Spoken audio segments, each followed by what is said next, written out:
ሶላዋት ከጭንቀት የምንወገድበት ሪዝቃችን የሚሰፋበት ትልቁ መሳሪያ ነው። ነብዩ አለይሂ ሰላቱ ወሰላም በኔ ላይ አንድን ሶላዋት ያወረደ አላህ በሱ ላይ 10ን ያወርዳል። ልብ ብላችኋል? ገልብጡት ብትገለብጡት ራሱ ትርፍ ነው። እኛ በነብዩ ላይ 10 አውርደን አላህ በእኛ ላይ አንድ ቢያወርድ ትልቅ ሽልማት ነበር። አላህ ግን ገለበጠው። አንድ አውርዱ 10 በእናንተ ላይ አወርዳለሁ አለ አላህ።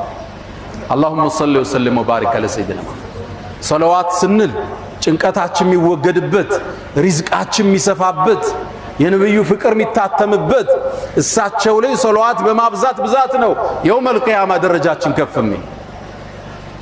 ሰይድና አሊ ረዲየላሁ ተዓላ አንሁ አንድ ጥያቄ ጠየቋቸው።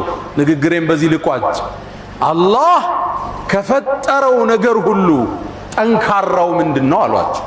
አላህ ብዙ ነገር ፈጥሯል። ብረት ፈጥሯል፣ አለት ፈጥሯል፣ ዳይመንድ ፈጥሯል። ጠንካራው ምንድነው አሏቸው። ብረት አሏቸው። ግን ከብረት ደግሞ ይጠነከራል። ምንድነው አሏቸው። ሰዓት አሏቸው። ሰዓት ብረትን ያቀልጠዋል አይደል? ስለዚህ ከብረት የጠነከረ ማን ነው? ሰዓት ነው ማለት ነው። ከሰዓት ደግሞ ይጠነከራል አሉ። እሱ ምንድነው? ውሃ ነው አሉ። ውሃ ሰዓትን ያጠፋዋል አይደለም? ከሰዓት ውሃ ይበረታል ማለት ነው። ውሃን ደግሞ የሚያሸንፈዋል ማን ነው? ደመና አሉ። ደመና ውሃን ተሸክሞት ይበራል አይደል? ደመና ይጠነክራል አሉ።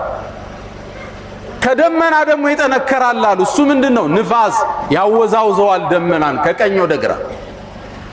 ከንፋስ ደግሞ ይጠነከራል አሉ። እሱ ማን ነው? የሰው ልጅ አሉ።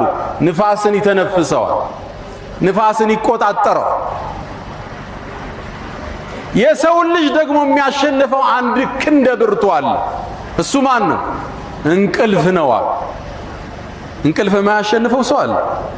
ጀግና በለው፣ ዓሊም በለው፣ ሀብታም በለው፣ ንጉስ በለው፣ እንቅልፍ ከመጣ እጅ መስጠት ነው አይደል? እንዴት እንደወደቀ ማያውቀው ማለት ሲነሳ ነው የሚያውቀው። እንቅልፍን ደግሞ የሚያሸንፍ አንድ ብርቱ አለ። እሱ ምንድነው? ጭንቀት ነው።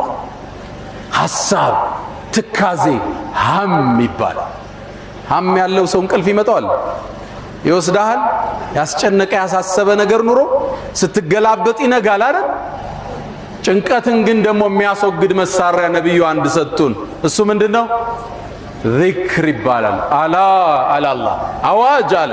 በዚክሪላህ አላህን በማስታወስ ተጥመኢኑል ቁሉብ ልቦች ይረጋሉ፣ ጭንቀት ይወገዳል።